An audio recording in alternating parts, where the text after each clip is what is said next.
Hey, I just wanted to highlight a couple things about the video you just watched in order to give you guys some tips and maybe help you guys realize things that you haven't really seen before. Thanks to Miles for creating this lick or this video and writing the lick. If you don't know, he's a great guy. He marched Blue Devils on RCC and he's a great quad player, and he writes his own electronic music. And if you're interested in that, I'll leave the link to his SoundCloud down below. But anyways, the intention of the lick was to exhibit dynamics from a quad standpoint. And I think he does two things very well. The first thing he does really well is shaping. And what I mean by that is he doesn't allow the arounds to dictate his heights. And sometimes quads aren't the best at that. Sometimes it's because we're not quite strong enough to move the stick across fast enough and control how we're putting the stick down. And when we're not strong enough, we tend to just panic and throw the stick over trying to play the rhythm in time. And the other reason too is because when we're moving side to side, we have this natural tendency to lift a little bit. And I think that's normal. I don't think you're going to really get away from that. But having that lift in conjunction with the wrist turn that you're accustomed to, you tend to get a larger height and sometimes a louder volume than you intended.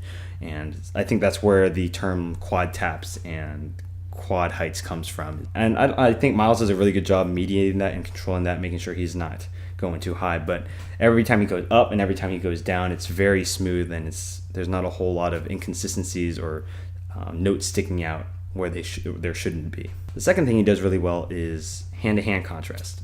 There's a couple sections in the music and in his performance where one hand is down and the other hand is up, and he's getting some nice dynamic contrast, which sounds really cool. But on top of that, he's also getting visual dynamics, and sometimes with the arounds that we can do with that, it can be very mesmerizing, and it also amplifies what people are hearing. Sometimes the fact that they're making a huge difference between the hand heights also subconsciously amplifies the sound contrast. Sometimes quad players tend to let one hand affect the other without even knowing it. Sometimes we're so focused on what this big hand is doing while moving around that we forget that this hand is actually the consistent one because it's down low. And it's actually the one that needs more attention because you're placing those notes more because they're at a lower height.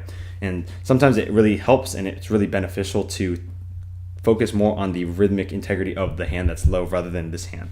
Usually this hand's fine. It's usually like something comfortable, but this is the hand that's doing all the control work, and control takes a lot more mental strength than the flowy, more legato stuff. Anyways, I think this is a great example of the dynamic capabilities that quad players can have. I think Miles exemplifies a lot of those capabilities very well, and I think we should all strive to be a little more conscious of our volume. Quad players have more responsibilities than just playing the rhythms right and playing them on the right drums. We also have a dynamic responsibility, and it can either hurt or help the ensemble sound. Even though sometimes we're not always heard a lot, we do add a little bit of color to the music. Being able to exaggerate the dynamics can be a very effective tool to the ensemble sound and to the musicality of a piece. So I urge you all to play your taps lower and play your accents larger, and making sure everything in between is nice and smooth. Anyways, hope you enjoyed this video. Let me know if you liked it or disliked it down in the comments below, and I'll see you next time.